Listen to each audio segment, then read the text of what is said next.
It was November. Subarctic climate, fog, rain and cold. Perfect conditions for a new beginner's camping. We were supposed to be 4, but on the morning of departure, one guy just didn't turn up. Haven't heard from him since. I hope he's alright.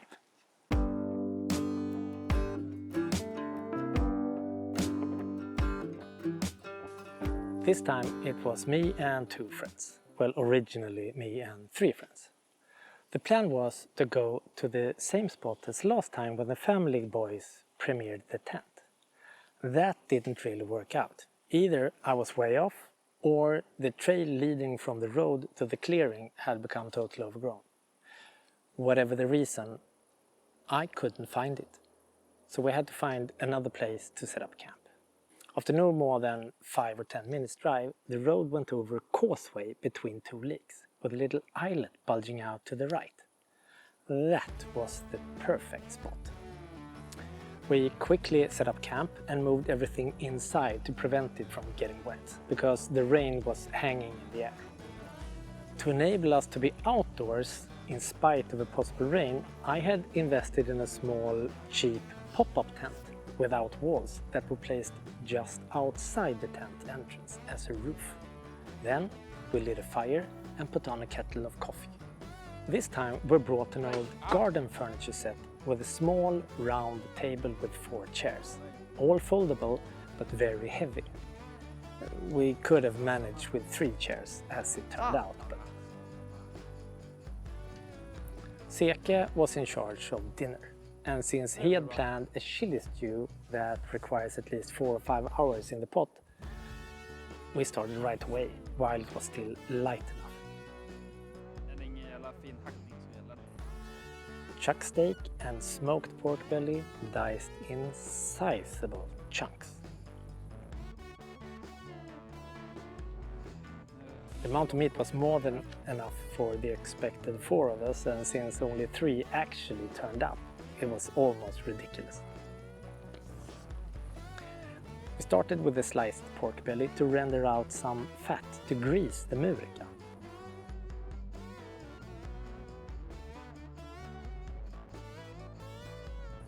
Meanwhile, we had a puff of tobacco in my homemade pipes occasionally, mostly for the sake of making use of them after all the effort I have put into making them, but also as a boyish way to make a difference from everyday life.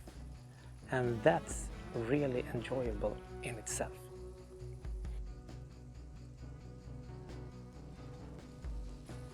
I think the pop-up tent was a great improvement from the last trip. It was easy to put up and worked really well. First of all, it shielded us from the rain so we could stay dry while cooking outside. But it also created a sense of homeliness in that little 3 by 3 meter square. It kind of marked the boundaries of our outdoor living room, so to speak.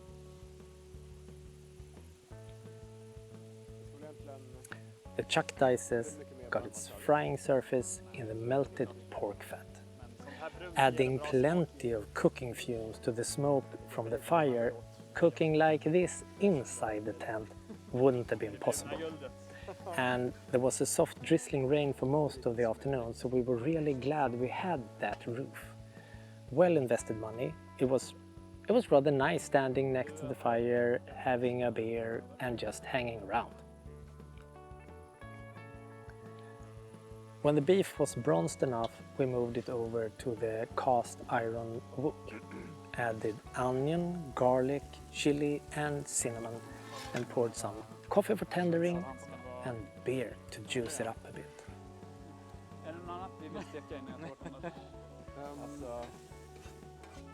And then all we had to do was tending the fire and stir once in a while. Det kanske inte är så farligt. Eller alltså, säger du? Men vi har rätt mycket chili så. No effort, but still a feeling of serving a purpose. The wind died down during the late afternoon, and a thin fog, almost like a haze or a mystic mist, formed over the lake, and it was totally silent. Totally silent. Jag ser våra förfäders andar färdas över vattenytan.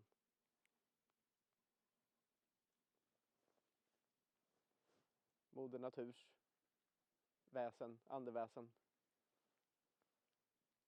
No wind, no birds, no traffic, no insects. Det här är ju amazing, det är magiskt för fan. Ja, det är riktigt snyggt alltså.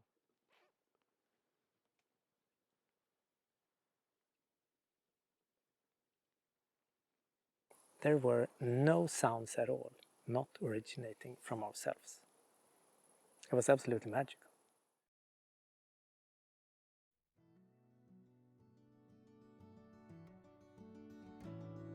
We had all the time in the world to just enjoy sitting around the fire doing nothing special at all, while the darkness fell. That's really relaxing. In the light from the fire, we played a board game called Hive for a while, which I highly recommend. It comes in a bag so it's easy to bring, and the rules are simple, but the game is hard.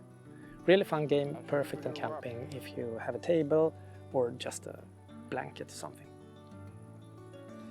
On this latitude, just over 59 degrees north, the sun sets very early in November and the daylight is short. Later in the late afternoon or perhaps early evening, Seki introduced us to the classic card game Magic the Gathering. By that time, it was too dark to see anything and impossible to read the cards without some extra light, so we hung some battery LEDs from the pop-up tent.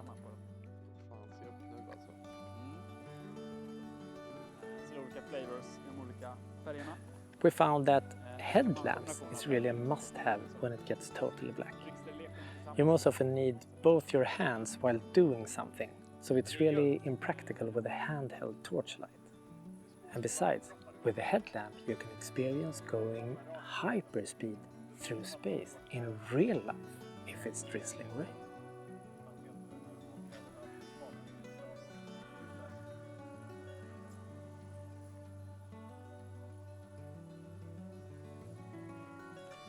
I think we managed the aesthetics part of camping much better on this trip. There's still room for improvement, of course, but I think the campsite was really cozy. What do you think?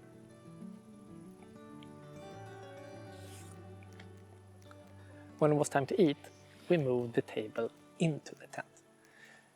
It's small enough to fit between the center pole and the tent wall, but also just big enough for 3 plates and some candles. We were all so hungry by that time that I didn't think of filming anything from inside, and I had no wide-angle lens anyway, but I took some photos. We had made an extra effort to make it nice and tidy. Tablecloth and a candelabra made all the difference visually. We joked that the photos looked like a romantic date or something.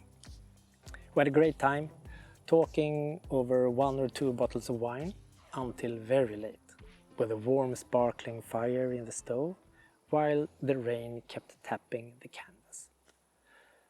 Around 3 in the morning, while taking a pee, we made a disturbing discovery. On one of the closest trees, we found a child's shoe hanging on a string.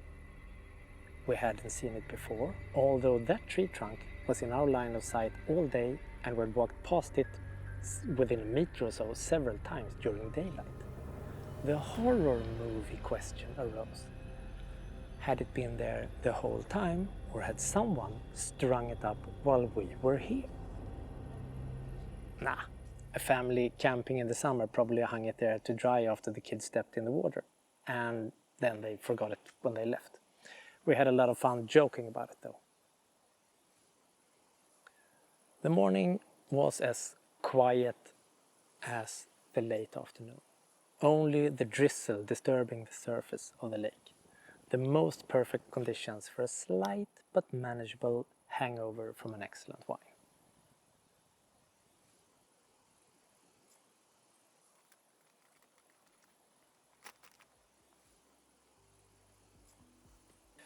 We had some breakfast or brunch, and of course a genuine fika with cinnamon rolls and massari. Awesome.